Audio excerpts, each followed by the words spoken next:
ରାମଚନ୍ଦ୍ରଙ୍କର ଆଗମନ କାହିଁକି ପଡିଲା? କଣ ପାଇଁ ରାମ ଅବତାରର ଆବଶ୍ୟକତା ପଡିଲା? ରାମ ଅବତାରର ଆବଶ୍ୟକତା ଏଇଥିପାଇଁ, ରାମଚନ୍ଦ୍ର ଆସିଲେ ଏଇଥିପାଇଁ। ଆଜ୍ଞା, ରାମଚନ୍ଦ୍ର 14 ଜଣଙ୍କୁ ଉଦ୍ଧାର କରିଛନ୍ତି, ମୁକ୍ତି କରିଛନ୍ତି। ଇଏ 14 ଜଣଙ୍କୁ ମୁକ୍ତି କରିବା ପାଇଁ ରାମ ଅବତାର ହେଇଛି। ରାମଚନ୍ଦ୍ର 14 ଜଣଙ୍କୁ ମୁକ୍ତି ଦେଇଛନ୍ତି। ତାହେଲେ କୋଉ 14 ଜଣଙ୍କୁ ରାମଚନ୍ଦ୍ର ମୁକ୍ତି ଦେଲେ ସେଇ କଥା ଟିକେ ଆଲୋଚନା କରିବା। ଆମେ ଯୋଉ ଜଣେ 2 ଜଣ 5 ଜଣଙ୍କର ଆଲୋଚନା ବା ମୁକ୍ତି କଥା କହିବା। ଏ ପ୍ରସଙ୍ଗରେ ଆଜି ଆମେ ରାମାୟଣର ସାର ତତ୍ତ୍ୱ କଥାକୁ ଆଲୋଚନା କରିବା। ବିଷୟା ବିଷ ଜଞ୍ଜାଳ ଦୂର କରିଦେ,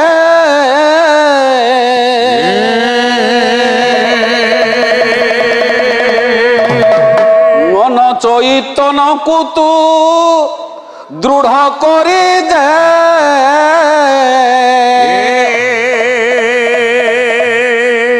ବାବୁ ରାମ ନାମ ଥରେ ଗାଇଦେ, ଗାଇଦେ, ଗାଇଦେ ରେ ରାମ ନାମ ଥରେ ଗାଇଦେ, ଗାଇଦେ, ଗାଇଦେ ରାମ ନାମ ପଦେ ଗାଇଦେ, ଗାଇଦେ, ଗାଇଦେ ରାମ ନାମ ପଦେ ଗାଇଦେ। ମା ପେଟ ଭାଇ ତୋର ଅଟେ ଭଗାରୀ, ଅଣ୍ଟି କାଟି ତଣ୍ଟିରେ ତୋ ଦେବରେ ମାରି, ଅଣ୍ଟି କାଟି ତଣ୍ଟିରେ ତୋ ଦେବରେ। ଆରେ ପାଣି ଫୋଟକା ସମାନ ତୋର ଏ ତୁଚ୍ଛ ଜୀବନ, ଫଟକା ସମାନ ବାଜୁନେ ତୁଚ୍ଛ ଜୀବନ। ଆରେ ପାଣି ଫୋଟକା ସମାନ ତୋର ଏ ତୁଚ୍ଛ ଜୀବନ, ଫଟକା ସମାନ ତୋର ଏଥର ଜୀବନ। আরে পানি ফোটকা সমান তোর এ তুচ্ছ জীবন, ফটকা সমান তোর এথর জীবন। সমান তোর এতুচ্ছ রাম নাম পদে গাইদে, গাইদে, গাইদে রাম নাম পদে গাইদে, গাইদে রাম নাম পদে গাইদে। বাস এইটি রহিলা থাক। এ থাক নাই থাইকিরি যদি আমি করিবা এ ব্যবস্থা হেব কি? হ্যাঁ এইটু, হ্যাঁ না না এই তা গোটে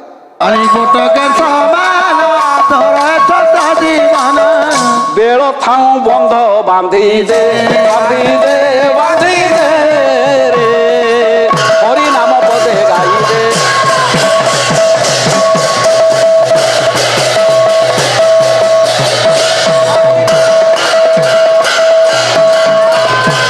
ও জয় কৃষ্ণ দিন বন্ধু নব জলধর, পদে গাইদে অত্রাহি ভঞ্জন প্রভু হে করুণা সাগর, রাম নাম পদে গাইদে নারায়ণ নারায়ণ হে ক্ষীর সিন্ধু ভাসি, রাম নাম পদে গাইদে অঙ্ক বিহারী তুমি কমলা বিলাসী, রাম নাম পদে গাইদে বেশি কিছু কহিবার আর প্রয়োজন নাই, রাম নাম পদে গাইদে, গাইদে, গাইদে রাম নাম পদে গাইদে।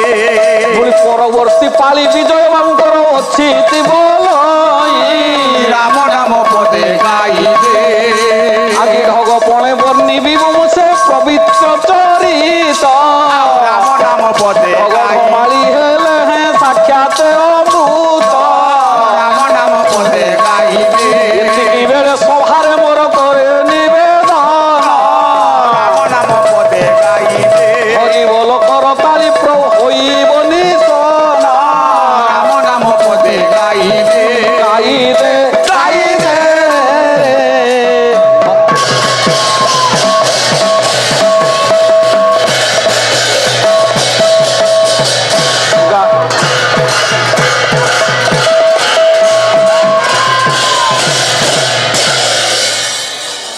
লেখিলে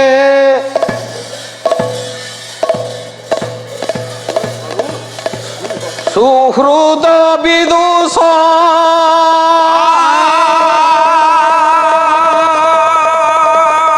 ହେନ ଏହି ରସ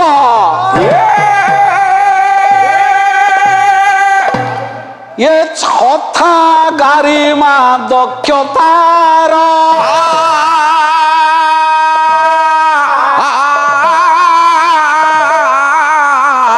ଆଜି ବିଚିତ୍ର ଚିତ୍ର ବିଚିତ୍ର ଚିତ୍ର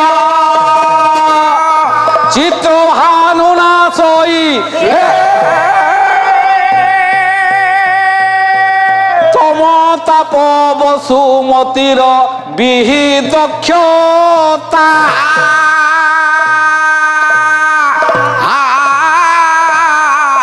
ଆଜ୍ଞା ସରସ ତାରୁ ନିରସତା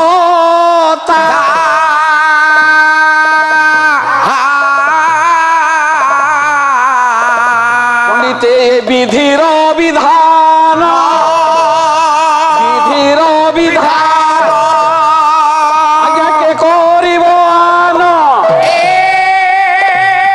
ମାୟାରେ ସର୍ବେ ଆବିଳତା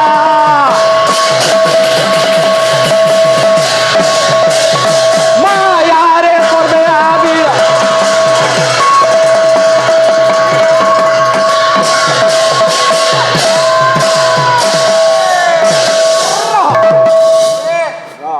লক্ষ্য রখিবে মোর বিদ্যুৎ মণ্ডলী স্বল্প সময় ভিতরে আজ এক অমৃতময় কথা আপনার সম্মুখে উপস্থান করিবে এই কথাকে আপনার নীরবতা অবলম্বন করে শ্রবণ করবে তবে কথা হয়েছি কণ এটি কথা দক্ষতা এবং গরিমা এই তিনটা কথাকে আপনার মানে লক্ষ্য রাখবে কোন এ কথারে কোন আছে আজ্ঞা কথা হল এইটি ত্রেতয়া যুগর কথা পরশুরাম অবতারে অছন্তি আজ্ঞা পরশুরামকে আমি বীর ভগবান বলি কহନ୍ତି পরশুরাম ভগবান দশ অবতার ভিতরে পরশুরামଙ୍କର স্থান মধ্যে আছে যদি পরশুরাম ভগবান তেবে রামଙ୍କର আগমন কোন পাই হেলা রামଙ୍କର আগমନ କଣ ପାଇଁ ହେଲା যদি রাম আসিলে তাহলে রাম পরশুরাম তাহলে ভগবানଙ୍କର তো উদ্দেশ্য হলা এই ধরাবাসীଙ୍କର মঙ্গল ମଙ୍ଗଳ তাহলে রাম পরশুরাম উভয়ঙ্কর মন বা উভয়ঙ্কর চিন্তাধারা কোন পাই এক হেলা বেশ তাহলে ভগবান কে আমি কাহাকু কইবা ভগবান পরশুরাম ভগবান না রাম ভগবান রাম ভগবান সেই ত্রেতয়া যুগ পরশুরাম অবতারে অছন্তি তাଙ୍କ লীলা সমରଣ କରୁଛନ୍ତି ରାମଚନ୍ଦ୍ରଙ୍କର ଆଗମନ କଣ ପାଇଁ ହେଲା ରାମଚନ୍ଦ୍ର କାହିଁକି ଅବତାର ଗ୍ରହଣ କଲେ ତାହେଲେ ଆମେ ଭଗବାନ କାହାକୁ କହିବା ପରଶୁରାମକୁ ଭଗବାନ ମାନିବା ରାମକୁ ଭଗବାନ ମାନିବା କାହାକୁ ଆମେ ଭଗବାନ ମାନିବା ତାହେଲେ ଭଗବାନ ଆମ କାହାକୁ କହିବା ଭଗବାନଙ୍କର ଗୁଣ କଣ ସବୁ ଦେବତା ଆଜ୍ଞା ଭଗବାନ ନୁହନ୍ତି ସବୁ ଦେବତା ଭଗବାନ ନୁହନ୍ତି ତାହେଲେ ଭଗବାନ କିଏ ଐଶ୍ୱର୍ଯ୍ୟ ସମଗ୍ର ବୀର୍ଯ୍ୟ ଯେ ଜ୍ଞାନ ତତ ବୈରାଗ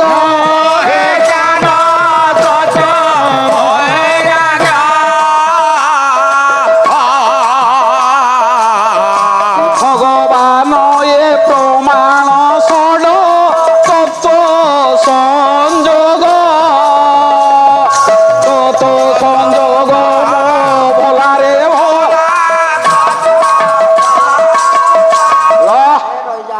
এই ছটা তত্ত্ব থিলে তাকে আমি কইবা আজ্ঞা ভগবান কোন সে ছটা তত্ত্ব ঐশ্বর্য সমগ্র বীর্য জ্ঞান যশ আউ বৈরাগ এই ছটি তত্ত্ব যোটি সন্নিবেশিত হইଅଛି তাকে আমি কইবা ভগবান ତେବେ ଆଜି ଆମେ କହିବା ସେଇ ଭଗବାନଙ୍କର କଥା।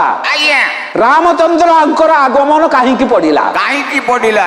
କଣ ପାଇଁ ରାମ ଅବତାରର ଆବଶ୍ୟକତା ପଡିଲା? ପଡିଲା। ରାମ ଅବତାରର ଆବଶ୍ୟକତା ଏଇଥିପାଇଁ, ରାମଚନ୍ଦ୍ର ଆସିଲେ ଏଇଥିପାଇଁ। ଆଜ୍ଞା ରାମଚନ୍ଦ୍ର 14 ଜଣଙ୍କୁ ଉଦ୍ଧାର କରିଛନ୍ତି, ମୁକ୍ତି କରିଛନ୍ତି। ଆଜ୍ଞା ଇଏ 14 ଜଣଙ୍କୁ ମୁକ୍ତି କରିବା ପାଇଁ ରାମ ଅବତାର ହେଇଛି। ରାମଚନ୍ଦ୍ର 14 ଜଣଙ୍କୁ ମୁକ୍ତି ଦେଇଛନ୍ତି। ତାହେଲେ କୋଉ 14 ଜଣଙ୍କୁ ରାମଚନ୍ଦ୍ର ମୁକ୍ତି ଦେଲେ ସେଇ କଥା ଟିକେ ଆଲୋଚନା କରିବା। ଆମେ ଯୋଉ ଜଣେ 2 ଜଣ 5 ଜଣଙ୍କର ଆଲୋଚନା ବା ମୁକ୍ତି କଥା କହିବା। ଏ ପ୍ରସଙ୍ଗରେ ଆଜି ଆମେ ରାମାୟଣର ସାର ତତ୍ତ୍ୱ କଥାକୁ ଆଲୋଚନା କରିବା। ଏ କଥା କଣ? ବାଲ୍ମୀକି ରାମାୟଣ, ତୁଳସୀଦାସଙ୍କର ରାମାୟଣ, ରାଘବ ପାଣ୍ଡବୀୟମ୍, ମହାନାଟକ, ମୂଲ୍ୟବାନ ଗ୍ରନ୍ଥ ମାନଙ୍କରୁ ସାର ତତ୍ତ୍ୱକୁ ଆମେ ଗ୍ରହଣ କରି ରାମଚନ୍ଦ୍ର କାହାକୁ ମୁକ୍ତି କଲେ, କେମିତି ଉଦ୍ଧାର କଲେ, କାହିଁକି ଆସିଲେ ରାମ ଅବତାର ଆଲୋଚନା କରିବା। କେବଳ ରାମଚନ୍ଦ୍ର 14 ଜଣଙ୍କୁ ମୁକ୍ତି ଦେଇନାହାନ୍ତି, 14 କଥା ସହିତ ରାମଚନ୍ଦ୍ରଙ୍କର ଆଜ୍ଞା ପ୍ରତ୍ୟକ୍ଷ ସନ୍ନିବେଶିତ ଅଛି। କଣ ସେ ସମ୍ପର୍କ? 14 ବର୍ଷ ରାମ ବନବାସ ଗଲେ, 14 ସଂଖ୍ୟା ହେଲା 14, ଇଏ 14 ସହିତ ପ୍ରତ୍ୟକ୍ଷ ସମ୍ପର୍କ। ଆଜ୍ଞା 14 ଜଣକୁ ଉଦ୍ଧାର କଲେ, 14,000 ରାକ୍ଷସକୁ ମାରିଛନ୍ତି ରାମଚନ୍ଦ୍ର, କିନ୍ତୁ 14,000 ରାକ୍ଷସ ଆଜ୍ଞା ମୁକ୍ତି ପାଇଲେ ନାହିଁ। ମୁକ୍ତି ପାଇଛନ୍ତି 14 ଜଣ। ये 14 जन भितर मानव अछंती दानव अछंती ताले को 14 जन को भगवान रामचंद्र मुक्ति देले जेउथि पई तांकर राम अवतार हैला।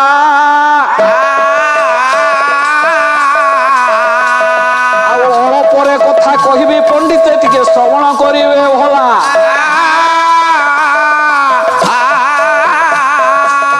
तेबे कथा एठी रखिबा। आज्ञा रामचंद्र भगवान केउ 14 जन को मुक्ति कले रत्नावतंस एव भारत मंडलस्य क्रामं देव दशरथ स्फुट वीर लक्ष्मी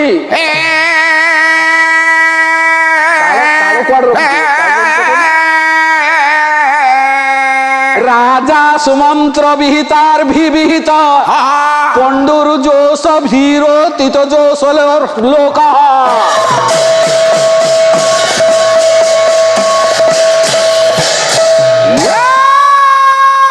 आपण मानक सम्मुखर उपस्थाप आनी गोटे श्लोक काव्यटर ना हला राघव पांडव्यम। ये राघव पांडव्यम काव्यरु किछि सार तत्व बाहर करी भगवान रामचंद्र के 14 जन को मुक्ति देले। प्रथम आयुध हम राघव पांडव्यम काव्य। आगे राघव पांडव्यम काव्य कौन लेखक किए?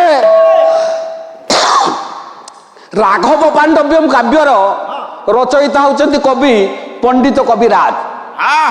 काव्य आरंभ ग्रंथ प्रशंसा करी कविराज कहिले कविराज कृतै काव्य राघवे पांडवे प्लुतै हे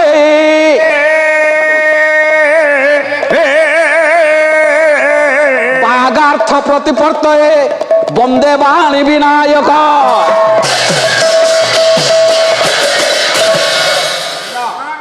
राघव एवं पांडव्यम काव्य रे दीटा कथा अछि। शब्द सहित अर्थर आज्ञा जेमती संपर्क अछि। गणेश एवं सरस्वती बाणी जे सरस्वती विनायक जे गणेश गणेश एवं सरस्वती उभयंकर आज्ञा रे ये शब्द सब गुंफित है राघव पांडव्यम नाम काव्यटे सृष्टि ये काव्यटर महत्व कौन? निश्रेण्य ब्रह्मलोकभ्य वाग्देव्या कर्ण कुंडले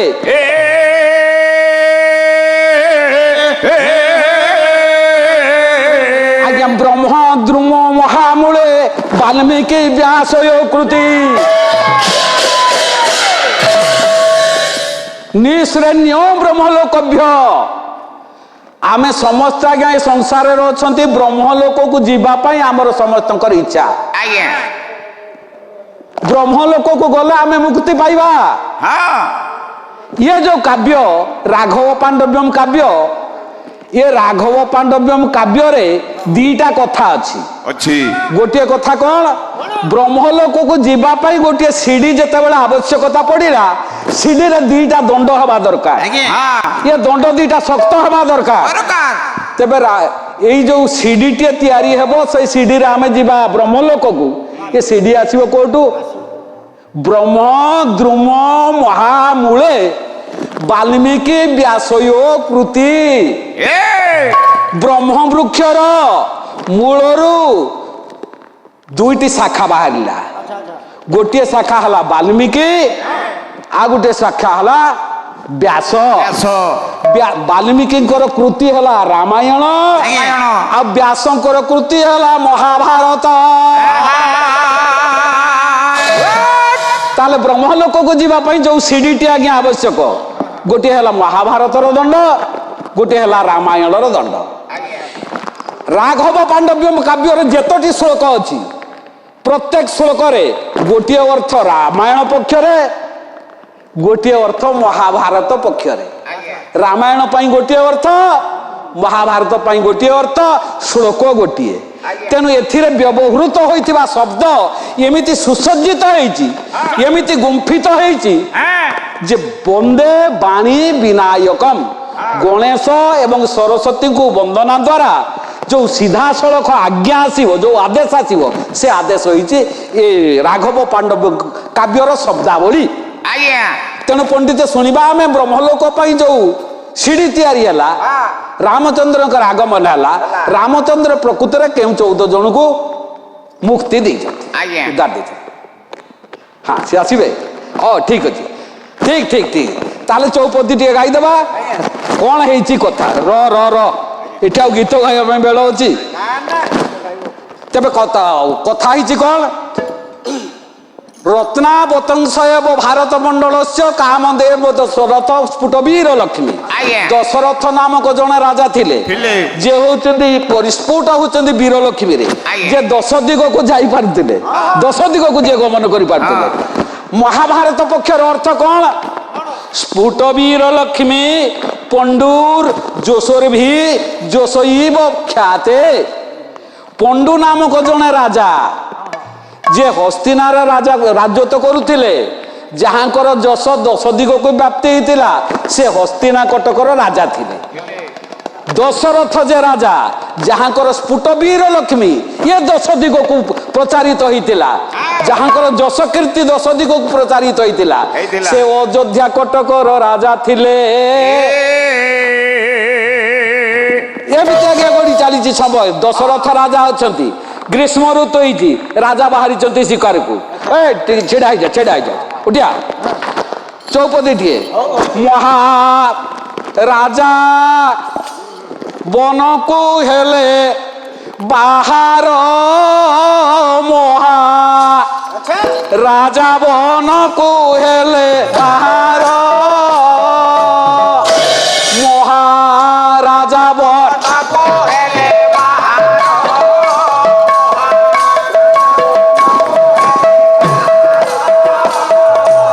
আরে পাইক চৌকিদারি সঙ্গে অছন্তি এরি,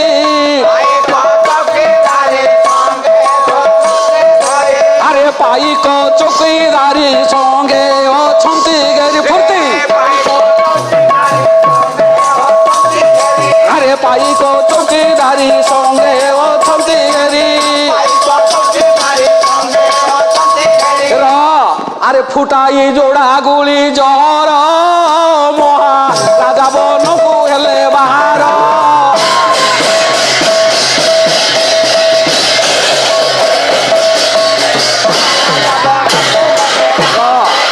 রাজা দশরথ আজ্ঞা শিকার করিবা পাই বনকু যাইছন্তি। এইটি গোটে অদ্ভুত ঘটনা হয়েছে। সে ঘটনাটা কোন? অন্ধমণি দম্পতিଙ୍କୁ ପିତୃ ସେବା କରୁଛନ୍ତି ଶ୍ରବଣ କୁମାର, ତୀର୍ଥ ପର୍ଯ୍ୟଟନ କରାଉଛନ୍ତି। ସେ ବନରେ ଆସି ପହଞ୍ଚିଛନ୍ତି, 3ଟା ତୀର୍ଥ ବୁଲି ଯାଇଛନ୍ତି। ଆଉ ଗୋଟିଏ ତୀର୍ଥ ଯଦି ବୁଲି ସାରିବେ, ଏ ତୀର୍ଥ ଦର୍ଶନ ପରେ ଅନ୍ଧ ଅନ୍ଧୁଣୀଙ୍କର ଚକ୍ଷୁ ପୁନର୍ଜ୍ୟୋତି ଆସିଯିବ। ଏଇଥିପାଇଁ ଶ୍ରବଣ କୁମାର ମା ବାପା 2 ଜଣଙ୍କୁ ଭାର କରିକି ବୁଲାଉଛନ୍ତି। ପହଞ୍ଚି ଯାଇଛନ୍ତି ସେଇଠି। ରଖିଦେବା। ହଁ, ଠିକ ଅଛି। এই সময়ে সন্ধ্যা হয়ে গলা। রাজা দশরথ শিকারକୁ ଯାଇଛନ୍ତି। ସନ୍ଧ୍ୟା ହେଇଗଲା ସେ ଶିକାର ପାଇନାହାନ୍ତି। ନା ଅନ୍ଧମୁନିଙ୍କର ପୁତ୍ର ଶ୍ରବଣ କୁମାର ନଦୀକୁ ଜଳ ଆଣିବା ପାଇଁ ଆଗେ ଯାଇଛନ୍ତି। ବେଶ। ସେ ନଦୀ କୂଳରେ ଜଗିଛନ୍ତି ଶିକାର କରିବା ପାଇଁ ରାଜା ଦଶରଥ। ହଁ ହଁ ରାଜା ଦଶରଥ ଅପେକ୍ଷା କରିଛନ୍ତି କେତେବେଳେ ମୁଁ ଶିକାର କରିବି। କରିବି ଏଣେ ଶ୍ରବଣ କୁମାର ଯାଇଛନ୍ତି ପାଣି ଆଣିବା ପାଇଁ। ପାଣି ଆଣିଲେ ବାପା ମାଙ୍କୁ ଖାଇବା ପାଣି ଦେବେ। ଦେବେ ଏ କାଳେ ଶୋଇଲା ଅତିର ବୃହିତ ପରାଏ ଶବଦ ଏକ ବନ ପଶୁ ବନ ପଶୁ ପାନ ସେ ভগালিলে নৃপনায়ক। রাজা দশরথ চিন্তা কলে যেতবে ডব ডব ডব ডব ডব ডব ডব ডব আওয়াজ হেলা আজ্ঞা শব্দ ভাসি আসিলা রাজা দশরথ চিন্তার কলে বোধে হস্তি পানি পিউছি হ্যাঁ। তেণু বর্তমান মু শিকার করিবি। করিবি। শব্দ ভেদি বাণ আজ্ঞা মারিদেলে হে হে হে শব্দ ভেদি বাণ যেମିତି ଯାଇକି ବାଜିଛି ମୁନି କୁମାରଙ୍କ ପାଖରେ ପାଖରେ ଗୋଟିଏ ଶବ୍ଦ ଭାସି ଆସିଲା। ହଁ। ସେ ଶବ୍ଦ ହସ୍ତିର ଶବ୍ଦ ନୁହେଁ। ନା। ସେ ଶବ୍ଦ ହେଲା ଗୋଟିଏ ନରକଣ୍ଠ ସ୍ୱର। ଆହା ଏ କାଳେ ଶୁଭିଲା ନରକଣ୍ଠ ସ୍ୱର ହେ କାଳେ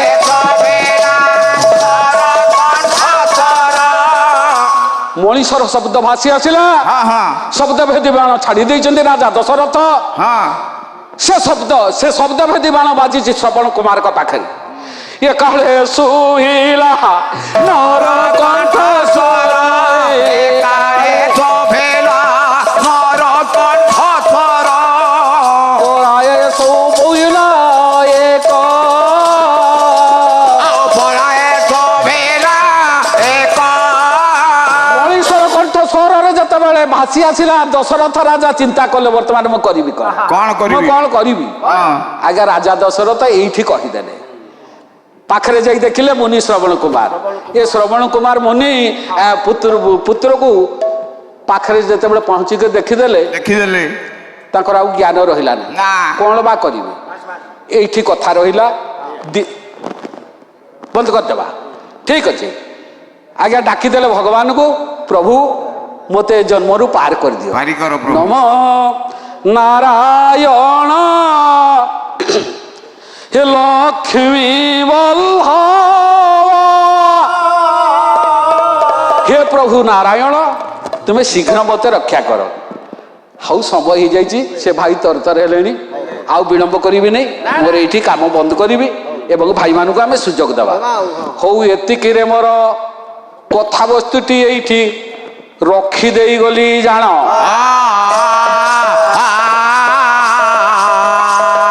अल्प समय तोत कथा केते बखाड़ी बापुण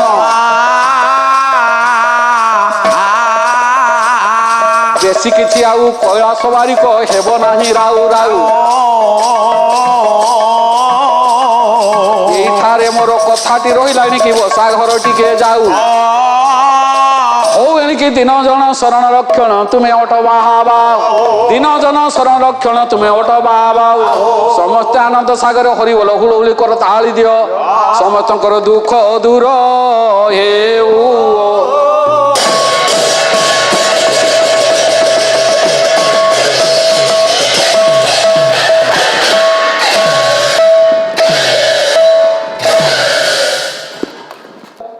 मु गायक चंद्रचूड़ श्रीजुत कैलाश चंद्र बारिक मो घर केंदेपसी जिला केन्दुझर मो मोबाइल 8457887695 आज मोर आलोच्य विषय थिला राघव पांडव्यम आधार रे रामचंद्र केउ 14 जन को मुक्ति देवा स्वतंत्र भाव में त्रेतया जुग राम अवतार रे अवतीर्ण होते। धन्यवाद।